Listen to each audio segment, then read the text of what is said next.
Eh bien, bonjour à tous et bienvenue à tous pour cette première masterclass. Donc, vous avez été nombreux à avoir répondu présent à cette invitation et je vous en remercie. Donc, l'objectif de cette masterclass, c'est de vous présenter les derniers conseils de préparation à 3 semaines de la 30e édition du Grand Raid de la Réunion. Alors, plus familièrement appelé effectivement la Diagonale des Fous, d'où le titre Soyons fous, mais juste ce qu'il faut, et qui s'annonce cette année d'être volcanique, au sens propre comme au sens figuré. L'idée de cette masterclass, c'est aussi que nos intervenants, Adèle Guillon et Antoine Guillon, partagent avec vous leur expérience et leur expertise à travers des conseils nutritionnels, physiques, à 3 semaines du départ. Je vous rappelle également que vous avez la possibilité de poser vos questions dans l'onglet questions qui apparaît sur vos écrans, de façon à ce qu'on puisse on va réaliser un suivi des questions et de façon à ce qu'on puisse y répondre en fin de cette masterclass dans une partie qui est questions-réponses. Voilà, je vais commencer par me présenter. Je me présente, Yuen, je suis membre de l'équipe EFINOV, qui est un laboratoire spécialisé en micronutrition santé, mais qui a également développé une expertise en nutrition sportive, notamment avec une gamme de boissons d'effort, des gels, des bars, et également des boissons de récupération qui sont labellisées Sport Protect. Et j'ai également la chance d'accompagner de nombreux sportifs et de les conseiller, dont Antoine et bien d'autres. Donc c'est un plaisir de travailler et d'échanger avec eux. Très enrichissant. Je vais donc laisser la parole désormais à Adèle et Antoine pour qu'ils se présentent à vous. Bonsoir à tout le monde. C'est marrant parce que je vous vois pas d'habitude sur les Zooms, je vois tout le monde.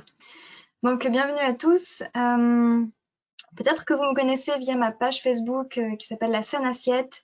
C'est une page que j'ai depuis plusieurs années dans laquelle je donne beaucoup de conseils et de recettes alimentaires. Et voilà, je suis naturopathe et j'accompagne particulièrement les sportifs en termes d'alimentation pour les aider à augmenter leur performance et à trouver un équilibre en termes de nutrition et de santé pour le sport.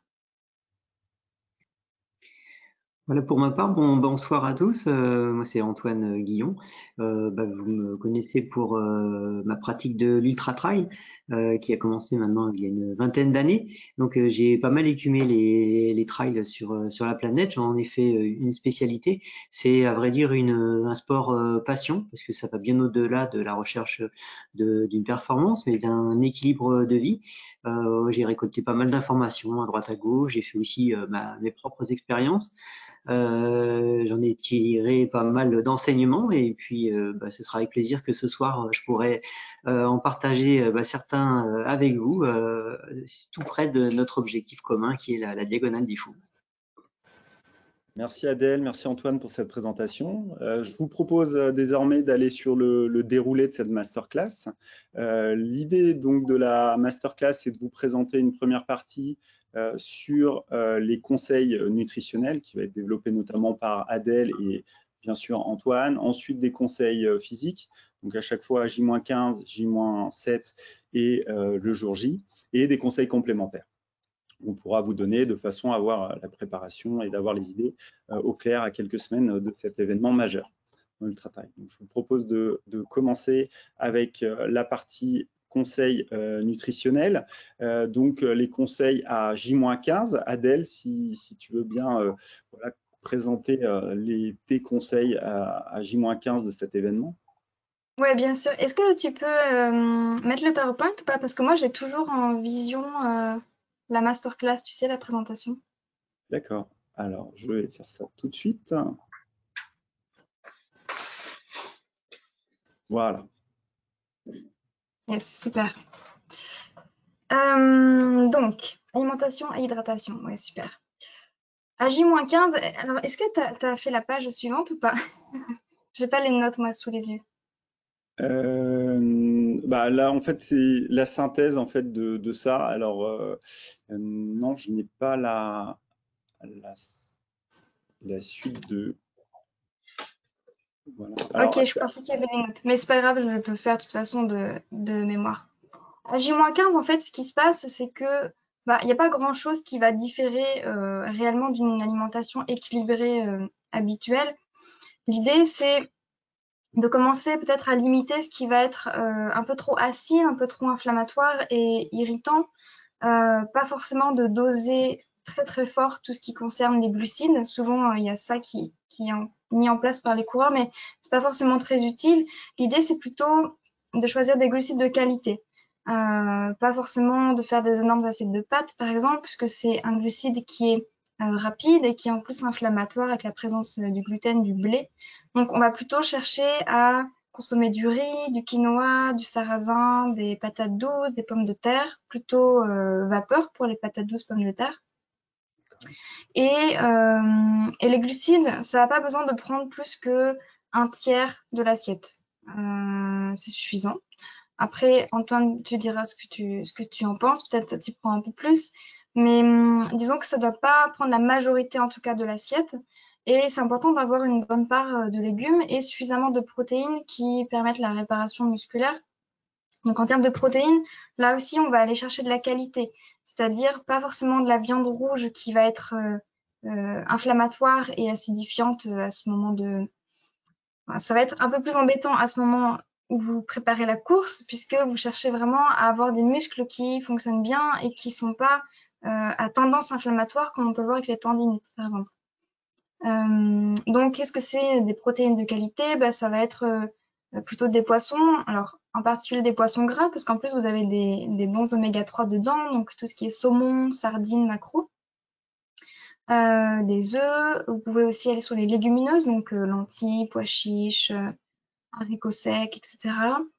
Et un peu de viande blanche. Choisissez au mieux, évidemment, pour la qualité. Et puis, qu'est-ce qu'on peut dire d'autre? Il y a le café aussi qui est à limiter à ce moment-là, parce que pareil, ça fait partie des aliments qui sont quand même bien acidifiants, de même que le thé et l'alcool. Donc, si vous cherchez des boissons qui conviennent vraiment pour ces moments-là, vous pouvez aller sur des tisanes. Donc là, vous pouvez faire romarin, menthe, vous avez de la réglisse aussi qui est sympathique. Et puis le matin, si vous êtes habitué au café, vous pouvez tester la chicorée. Alors moi, ce que je conseille, c'est plutôt la chicorée pas soluble, mais plutôt en grains que vous trouvez facilement en magasin bio. Il y a une marque qui s'appelle la marque Lima.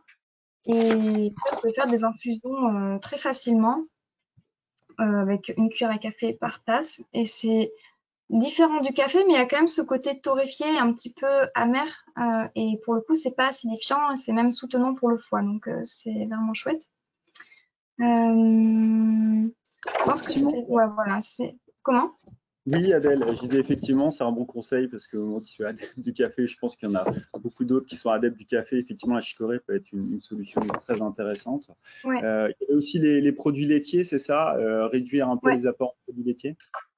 C'est ça. En fait, limiter ce qui est acidifiant. Donc, viande rouge, produits laitiers, sucre raffiné, céréales blanches, en particulier le blé. Pour essayer que le corps soit pas agressé en fait par des toxines. Voilà, principalement. Peut-être Antoine, tu peux nous dire ce que toi tu manges, tu vois, les jours où tu t'entraînes et où tu fais un gros entraînement, en particulier le matin. Bon, là, on est à 3 semaines du départ. Il y a encore des gros entraînements programmés, quelques-uns. Alors, les coureurs qui sont moyennement entraînés commencent à lever un petit peu le pied, mais malgré tout, il y aura quelques petites piqûres de rappel, je l'expliquerai tout à l'heure, intéressantes à mettre en place. Et donc, ces jours-là, on va consommer plus d'énergie. Il est important de remettre à niveau les batteries quand on arrive le soir après cette journée un peu chargée. Moi, je consomme, comme tu le disais, hein, c'est riz, quinoa ou patates douces, c'est ce que je fais le plus souvent. Là, tu parlais de portions, c'est vrai que moi, je suis un petit peu plus généreux sur la portion de riz parce que j'aime beaucoup ça. Et pour moi, ça va peut-être monter à presque la moitié de mon assiette. Mais par contre, oui, il y a pas mal de légumes à côté, pas mal de légumes cuits, un peu crus parfois en entrée, mais pour accompagner le riz, voilà, ce sont des légumes cuits, un petit peu de légumes lacto-fermentés, un petit peu, une cuillère ou deux à soupe, pour soutenir le microbiote. Et puis, en général, pour ce qui est des protéines, c'est poisson ou œuf. Viande, maintenant qu'on est à 3 semaines de l'épreuve, ça se fait plus rare. Sinon, auparavant, c'était la viande blanche. Mais là, actuellement, je suis plus sur les œufs et les poissons, quasiment systématiquement, et un petit peu d'apport de légumineuses. Ce que je peux ajouter, c'est ces jours-là un peu chargés, c'est que le matin, j'apporte aussi un peu de protéines avec un œuf. Et j'apporte aussi de l'énergie aussi avec de l'avoine. J'évite ce qui est acidifiant, hein. Il n'y a pas de laitage non plus. C'est boisson végétale ou thé, mais en général c'est boisson végétale, de la banane, des fruits secs. Voilà, c'est pour amorcer la journée. Moi, ça démarre comme ça. D'accord. Et je vais, comme tu l'as dit, à éliminer tout ce qui est acidifiant, ou du moins si on apporte quelque chose d'acidifiant, parce qu'on peut pas échapper à tout, bien sûr, on fait en sorte, en connaissance de cause, de tamponner ça avec davantage de légumes verts qui viennent apporter des bases pour qu'on n'ait pas un climat acide dans l'organisme. D'accord. Et les modes de cuisson, tu parlais des modes de cuisson, ça c'est important. Toi, les modes de cuisson que tu privilégies justement pour les légumes, La vapeur, c'est vraiment, quand on veut cuire, c'est vraiment le meilleur moyen de cuisson puisque ça conserve en fait les nutriments D'accord. qui autrement, à cuisson plus forte, vont se détériorer beaucoup. En particulier des vitamines qui sont très sensibles comme la vitamine C, la vitamine E, et puis même tout ce qui est tout ce qui est minéraux en fait et oligo-éléments, ça va aussi se détériorer à la chaleur. Donc la vapeur, c'est vraiment le meilleur moyen. Ça conserve aussi le goût davantage souvent. Donc c'est un bon moyen de cuisson, ouais. D'accord, très bien. Et on parlait aussi des apports en protéines, effectivement, le matin. C'est vrai que le conseil qu'on peut donner, on a développé justement un petit gâteau qui s'appelle un moelleux aux amandes, qui est enrichi en protéines, qui a 15% de protéines, qui est garanti sans gluten et sans lait. Et donc, il peut être aussi voilà, un ingrédient ou un aliment de plus que vous pouvez intégrer dans votre petit déjeuner de façon à avoir un apport en protéines de qualité et aussi avoir un index glycémique, puisque dedans, vous allez retrouver notamment du sirop d'agave qui évite d'avoir des pics glycémiques et pour lisser la glycémie et la stabiliser dès le matin. Voilà. Ouais, super. Est-ce qu'on passe à jour -3 Oui, bien pour sûr. l'alimentation? Ouais, ça roule. Donc à jour -3, ce que vous allez pouvoir changer un petit peu, c'est limiter vraiment les crudités, puisque ça va être, c'est très riche en fibres en fait, et ça peut être un petit peu irritant pour les intestins. Et là, ce qu'on cherche vraiment avant le départ, c'est d'avoir les intestins et l'estomac en très bonne forme, sans éléments dedans qui sont irritants. Puisqu'après, avec les chocs de la course, ça peut balloter et puis créer des abrasions et des douleurs digestives. Donc vraiment limiter tout ce qui est crudité et aller vraiment vers des légumes idéalement cuits vapeur et qui sont très doux. Vous avez tout ce qui est carottes, courges, panais, pommes de terre, patates douces. Et puis, vous pouvez aussi manger de la pomme, de la banane. Les blettes, ça reste très doux. L'avocat, c'est vraiment bien aussi. Pour le coup, ça sera cru, mais ça contient très peu de fibres, en fait. C'est surtout des bons gras et des glucides. Et puis, pour le coup, vraiment éliminer 3 jours avant la course ce qui est acidifiant. Donc, produits laitiers, vraiment plus du tout. Viande, vous pouvez vraiment éviter aussi. Le café, l'alcool. Voilà, et ce qui est piquant. Donc, le piment, par exemple, ou les épices qui sont très fortes, beaucoup de poivre. Dans l'idée d'adoucir, en fait, de calmer le système digestif tout en ayant des choses qui sont nourrissantes et qui ne vous donnent pas une sensation de faim quelques heures après. Quelque chose que j'avais en tête et que j'ai oublié. Ouais. Adèle, une petite question. Est-ce que la chicorée, ça c'est une question qui est revenue, est-ce que la chicorée en grains, c'est glucidique? Glucidique? Oui. Oh, je pense pas, surtout qu'on a que l'infusion en fait. Hein. On mange pas le grain. on le laisse infuser dans une petite boule à thé, par exemple, ou un sachet à thé, et puis on l'enlève après. Donc, quand on boit l'infusion, il y a très très peu de glucides, a priori. D'accord, merci pour ta réponse. Et oui, voilà, c'est ça qui me revenait en tête, c'est que plusieurs fois j'ai accompagné des coureurs qui avaient coutume la veille de la course de se faire plaisir en fait et de faire un repas avec plein d'amis, une pizza ou un burger ou je ne sais quoi, ou à la Réunion on pouvait avoir des chop suey, des currys et compagnie.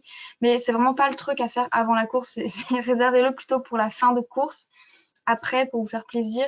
Mais la veille, l'idée c'est vraiment d'être voilà, d'avoir une alimentation qui soit tranquille quoi, qui soit douce. Et tu fais bien d'en parler effectivement, Adèle, puisque souvent sur des événements, il y a aussi cette notion de pasta party qui est fait la veille pour Ouais. les gens. Et c'est vrai que c'est un point sur lequel il faut être vigilant, comme tu l'as Mhm. juste souligné. Et oui, parce que la Oui, ça pasta peut être très... partie, ce sont des pâtes, de la sauce tomate et du fromage. Donc, c'est Mm. vraiment ce qu'il faut faire. C'est pour ça qu'après, il y Malheureusement, a ce les sera pour toilettes. après.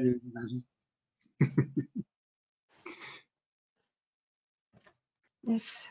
Voilà pour le J-3. Peut-être, tu disais, Antoine, tout à l'heure que tu pouvais parler aussi de ta façon de récupérer après une grosse journée d'entraînement. Peut-être là, c'est plutôt pour les 15 jours encore avant la course, 15 jours, 3 semaines, mais Oui.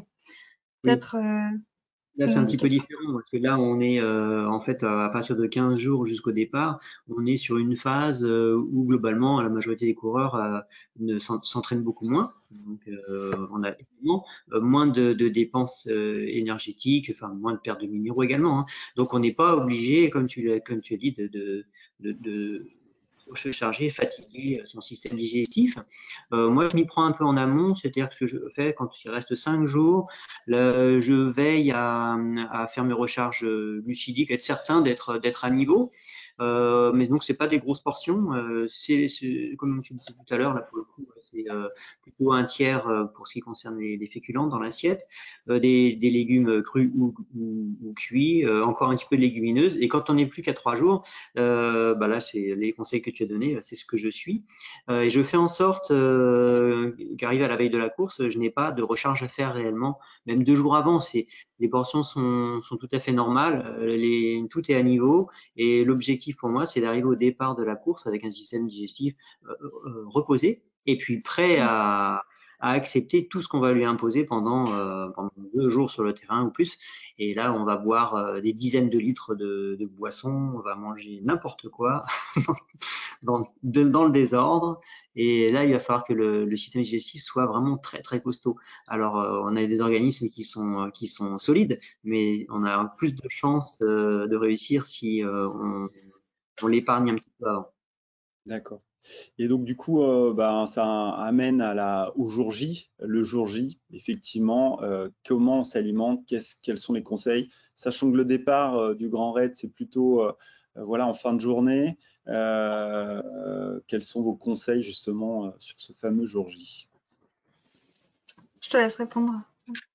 Ouais, alors le départ effectivement est à 21 h, donc c'est bien, on peut traîner déjà un petit peu au lit le matin, faut en profiter, faut se reposer. Et puis prendre un petit déjeuner. Moi, je prends un déjeuner assez copieux. Il va être assez important par rapport enfin, il est plus important que le repas du soir, par exemple. Hmm. Donc, je vais mettre déjà des protéines avec de l'œuf le matin. Je vais faire comme d'habitude, c'est-à-dire un bol de boisson végétale avec des céréales, enfin c'est de l'avoine, des fruits secs dedans, de la banane également. Voilà, je mange tout ça et je me fais une toute petite portion de riz. Avec de l'huile d'olive et j'aime bien faire ça le matin de la course du Grand Raid parce que voilà, ça me rassure aussi. Je sais que comme ça, je n'aurai pas à forcer le midi sur des portions. Voilà, je fais ça, mais vraiment en petite quantité, hein. C'est histoire de rajouter un peu. Après, bah, le midi, c'est encore un repas avec pour changer du riz, des légumes cuits qui sont de la courge, des courges courgettes, parfois quelques morceaux de patates douces. Ça va se limiter à ça, et puis du poisson, une bonne portion de poisson, et puis éventuellement une banane pays ou une compote. Mais bon, pareil, hein, les portions, elles sont très raisonnables, hein. Il ne s'agit pas de se sentir ballonné après le repas. Et non, il faut sentir on est à l'aise, quoi. On pourrait partir courir 2 heures après sans problème.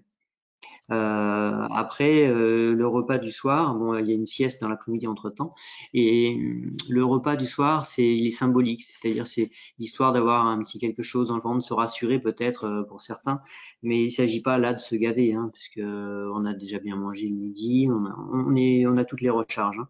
Donc le départ étant à 21h, vers 18h, 18h30, une petite collation. Vraiment, ça peut être banane, compote, un petit peu de riz pour ceux qui se sentent d'en manger un petit peu, mais parfois il y en a même pas, quoi. C'est vraiment la petite collation, histoire de démarrer en se sentant vraiment léger, vraiment bien, sachant que de toute façon les réserves sont faites, hein. On va pas s'exciter toute cette journée-là, donc on va pas dépenser grand-chose. Et puis pendant la course, de toute façon, il y a les ravitaillements, il y a notre ravitaillement personnel qui font que on pourra apporter ce qu'il faut pour le début de course.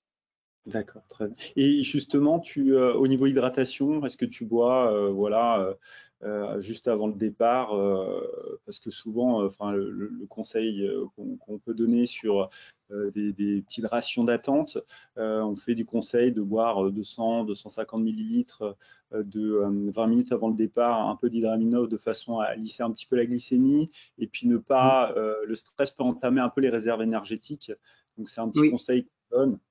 Alors en effet, et ça je le fais, c'est assez pratique à faire parce que le départ c'est assez long, c'est-à-dire qu'on est obligé d'être sur place, aller 1 heure et demie avant, ouais, même 2 heures pour certains, hein, s'ils veulent se placer correctement. Et toute cette attente, en fait, ça fait que moi, j'ai déjà calculé la boisson dont j'ai besoin pour arriver jusqu'au premier ravitaillement. Moi, j'ai besoin d'un demi-litre. Et en fait, mes flasques ou mes bouteilles contiennent, ça fait pratiquement 1 litre au total. Et ça me fait ma boisson d'attente pour l'heure précédente. Pour partir en étant hydraté et avec ce petit soutien aussi, même ça fait cet apport aussi sucré va aussi permettre de rester lucide pour bien démarrer la course. D'accord, très bien. Je vous propose ensuite de passer sur la partie conseil physique, c'est-à-dire la possibilité de voir les conseils physiques à J-15, J-7 et jour J pour effectivement maintenir et atteindre son pic de forme pour le jour du départ. D'accord. Alors, donc on va pouvoir commencer sur J-15. Donc là, on n'y est pas tout à fait.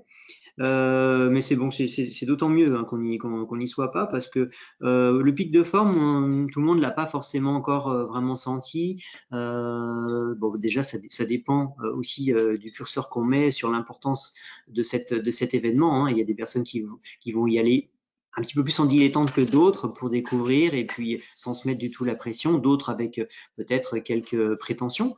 Voilà, ça va changer aussi l'approche qu'on peut avoir de la course. Donc si on veut vraiment bien réussir, on veut essayer de faire quelque chose de bien, être très content de soi. Là, il reste encore un petit peu de quoi faire. Donc je dirais là, il y a la petite piqûre de rappel dont je parlais, c'est peut-être une sortie encore ce week-end qui va faire 4 heures ou alors comme je l'avais déjà mis dans un post, c'est un mix en fait entre le vélo le matin et le trail l'après-midi qui permet de faire un petit peu plus de temps mais en se fatiguant beaucoup moins avec un repas le midi qui permet déjà de récupérer un peu. Moi je suis plus pour ça, ça permet de faire peut-être 5 heures dans la journée, 3 heures de vélo le matin, 2 heures de trail. On a fait une belle journée, on est très content, on a l'esprit tranquille, on sait qu'on a fait ce qu'il faut.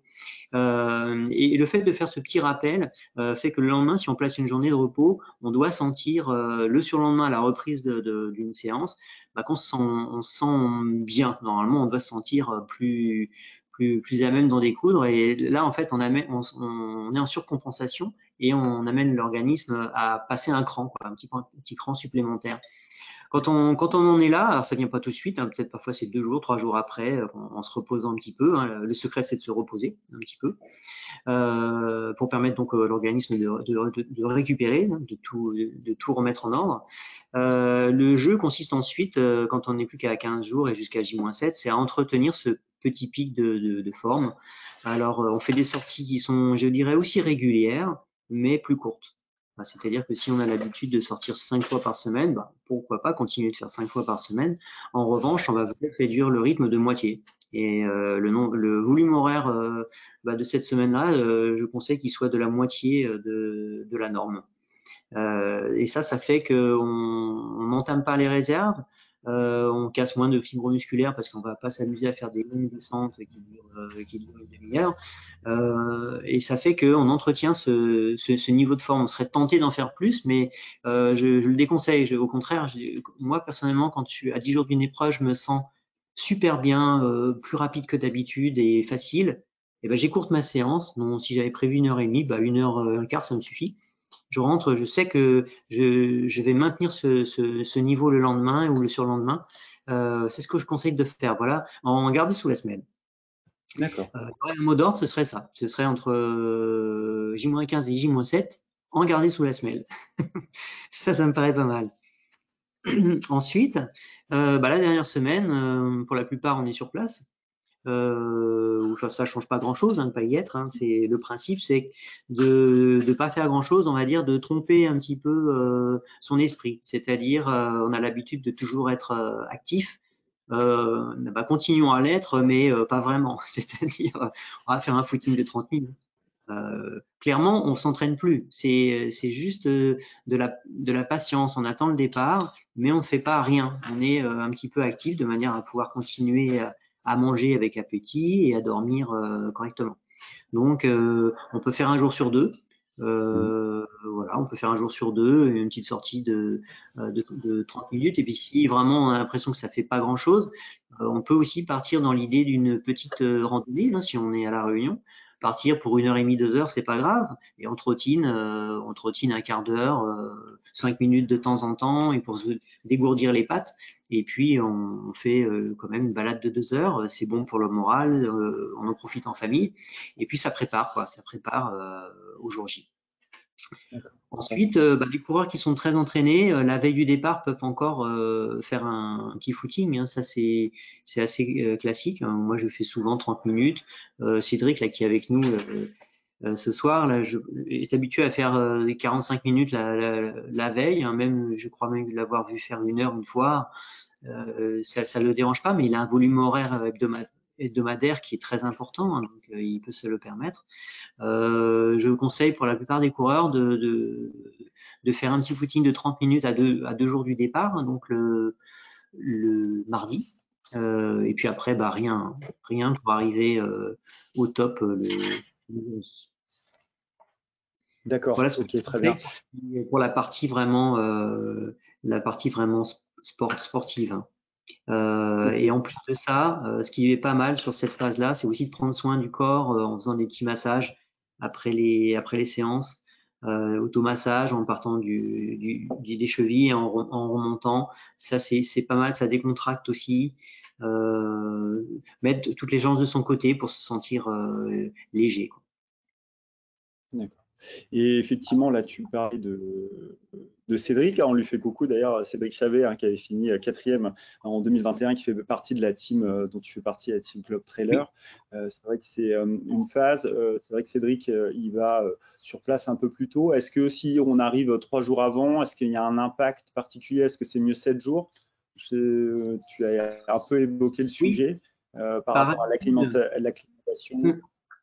C'est vrai que par habitude, je dirais que, parce que là, ce sera ma 15e cette année, et j'ai jamais expérimenté d'arriver 3 jours avant. Ça, je l'ai jamais fait. J'ai fait entre 10 jours et peut-être et 6. Je crois pas avoir fait moins de 6. Et ça me paraît quand même pas mal parce que on n'a pas tous cette liberté, bien entendu. Mais ça me paraît pas mal si on peut, parce que il y a l'acclimatation à la chaleur. Il y a un peu la découverte du terrain qui est pas mal pour ceux qui connaissent pas du tout.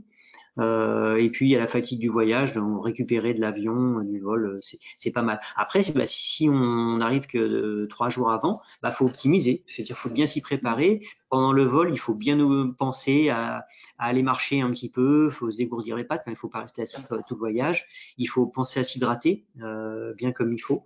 Et puis dès l'arrivée, c'est pareil, bien penser à continuer de s'hydrater, se reposer, dormir et puis aller trottiner un petit peu pour retrouver un bon équilibre. Mais ça, il faut le faire assez rapidement. Oui. D'accord. Bah, après, ces conseils sont pertinents, hein, parce que tu parlais de ta 15e participation, tu as participé déjà donc 14 fois, tu as fait 11 top 4, donc ça fonctionne plutôt bien, j'ai l'impression. Ça va, oui. Une course qui me convient bien, oui. J'espère encore en profiter, oui, quelques années de celle-ci. Je l'aime particulièrement. Oui. Je vous propose désormais de poursuivre sur des conseils complémentaires, notamment des bienfaits des actifs naturels. Adèle, toi qui es une naturopathe, hein, passionnée en nutrition santé sportive, une vraie expertise sur les bienfaits des actifs naturels. Ce dont je vais vous parler là ce soir, c'est de quelques recettes aux huiles essentielles que vous trouverez facilement, alors soit en pharmacie, soit sur des sites en ligne. D'ailleurs, peut-être je pourrais te donner les liens que tu pourras envoyer après la masterclass, Yoann. Alors, il y a 2 mélanges que vous pouvez faire. Là, je viens de penser à une troisième idée aussi, mais le premier mélange, ce serait anti-crampes, parce que je sais que beaucoup de sportifs sont sujets aux crampes, que ce soit de manière régulière ou que ce soit pendant une épreuve. Donc pour ça, alors je vais vous donner les dosages, etc., mais vous aurez tout après écrit, hein, donc ne vous inquiétez pas. Et ce mélange, vous pouvez l'utiliser déjà à peu près 15 jours avant la course en tant que prévention. Et puis, si vraiment vous savez que en course, vous n'allez pas y échapper, vous pouvez vous emporter un petit flacon et l'utiliser quand ça arrive. Donc, le principe d'un mélange, c'est qu'on va toujours mettre une huile végétale dans laquelle on va ajouter quelques gouttes d'huile essentielle. Donc là, ce que je vous propose comme base en fait du mélange, c'est soit de l'huile de sésame, soit de l'huile d'olive. Alors, si vous massez vraiment toutes les jambes, l'huile d'olive, c'est pas la meilleure parce que bon, elle a une odeur très forte et puis c'est une huile qui est grasse, elle reste longtemps sur la peau. La sésame, elle pénètre plus rapidement. Vous pouvez aussi utiliser du macérat de millepertuis. Donc ça, vous le trouverez moins facilement, c'est pour ça que je vous donnerai un lien. Parce que le millepertuis a vraiment des propriétés anti-inflammatoires qui sont très intéressantes, donc qui en plus préparent les muscles, voilà. Au niveau des huiles essentielles, ce que je vous propose, c'est un mélange de 3. Donc vous avez le lavandin, super, de son nom latin, Lavandula burnatis, super, qui est un antispasmodique. En fait, le principe de ce mélange, c'est qu'il soit antispasmodique et en même temps anti-inflammatoire. Parce que les contractions peuvent générer de l'inflammation au niveau des muscles et après, on peut garder la trace d'une crampe pendant plusieurs jours.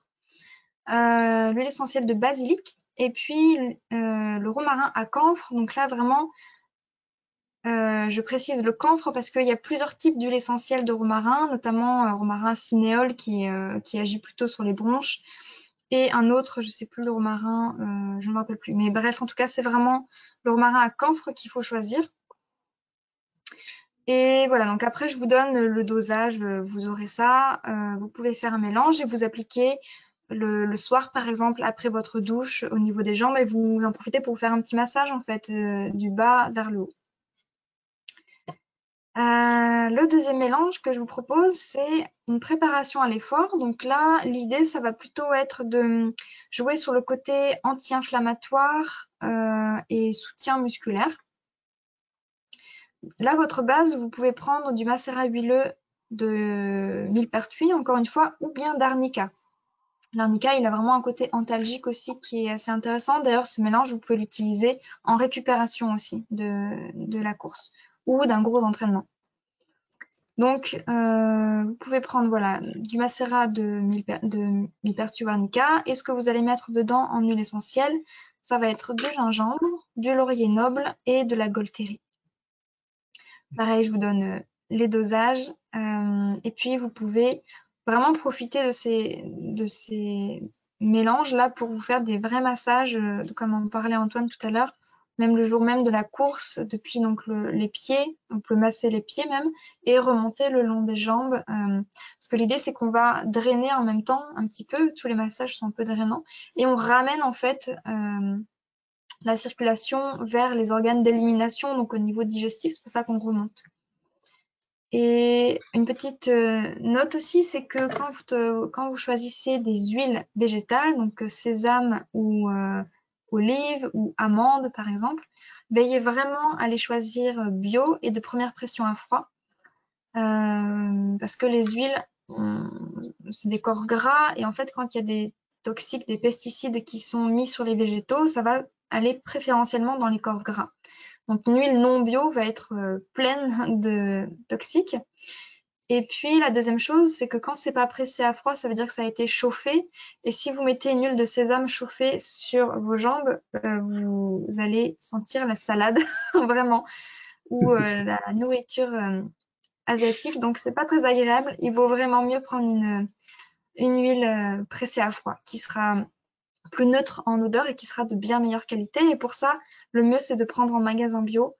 Après, en grande surface, on trouve de l'huile d'olive vierge, mais pas sésame et pas amande. Donc, voilà. Merci Et pour ces qu'est-ce conseils, Adèle. Je rebondis sur ce que tu disais par rapport aux crampes. Effectivement, nous, on fait du conseil effectivement complémentaire. C'est lié souvent effectivement à peut-être un excès d'acidité. Donc là, on va travailler sur les crampes pour essayer de désacidifier et reminéraliser l'organisme. Donc c'est comme ça qu'on propose notamment, il y a un complexe reminéralisant et désacidifiant qui s'appelle Minéralinov, dans lequel vous allez trouver des minéraux sous forme désacidifiants, des sels minéraux en citrate de carbonate. Et également pour de la fatigue musculaire, donc ça c'est plus pour les prédispositions aux crampes dont on parlait, des troubles ostéo-articulaires, et de l'autre pour de la fatigue musculaire plus classique, on a aussi une boisson qui s'appelle Effinov Amino, qui permet de reconstruire de la fibre musculaire et de favoriser la récupération qui est importante, bien sûr, pour pouvoir enchaîner les efforts dans les meilleures conditions possibles. Juste pour rappel, et Adèle l'a dit, c'est que vous avez un document qui est téléchargeable dans votre espace. Il y a un petit onglet documents où vous pouvez retrouver une petite synthèse de ce qu'on a pu se dire ensemble. Et n'hésitez pas donc à le consulter et à le télécharger. Vous allez retrouver également les recettes anti-crampes aux huiles essentielles d'Adèle. Le temps file, je suis désolé de vous presser, le temps file. Je vous propose donc d'arriver sur la dernière phase que beaucoup d'entre vous apprécient particulièrement, c'est les questions-réponses. Donc n'hésitez pas à nous poser vos questions. On tâchera là pendant un peu moins de 10 minutes d'y répondre. Et il y a une première question qui est une question de Sébastien. Sébastien demande à J-15 et à J-3, peut-on encore manger du pain, entre parenthèses, pain complet bio? Réponse. Adèle, Antoine? Ça dépend si c'est bien toléré habituellement. C'est pas trop un problème tant qu'on va pas sur des quantités énormes en fait. L'idée, comme je vous disais, c'est vraiment de réduire tout ce qui est à base de gluten parce que c'est inflammatoire. Après, si vous tolérez bien le pain et qu'en plus il est de bonne qualité, 1 à 2 tranches par jour, c'est pas trop gênant. Voilà, l'idée c'est pas qu'il y en ait à chaque repas une grosse tranche et que ça soit en plus l'unique base du petit déjeuner, parce que ça reste quand même un glucide qui est un peu lourd et inflammatoire. Je sais pas ce que tu en penses toi, Antoine. Bah moi j'évite, c'est vrai que Ouais, t'évites, hein. Ouais, j'évite, je le fais pas, non. Alors sur la partie préparation, Marion vous demande comment sait-on que les recharges sont OK? Y a-t-il des indicateurs? Bah oui, moi j'ai une jauge, en fait, je mets dans la bouche comme dans les les voitures. Non, c'est simplement que on a un organisme qui est capable de recharger très régulièrement de par notre pratique. À partir du moment où on va réduire nos dépenses énergétiques et qu'on va avoir des repas, comme on l'a dit, hein, pas monstrueux du tout, hein, des repas qui sont ciblés, les recharges vont être vite faites, on n'a pas besoin d'essayer de s'en soucier de trop, elles seront faites, il n'y a pas de problème.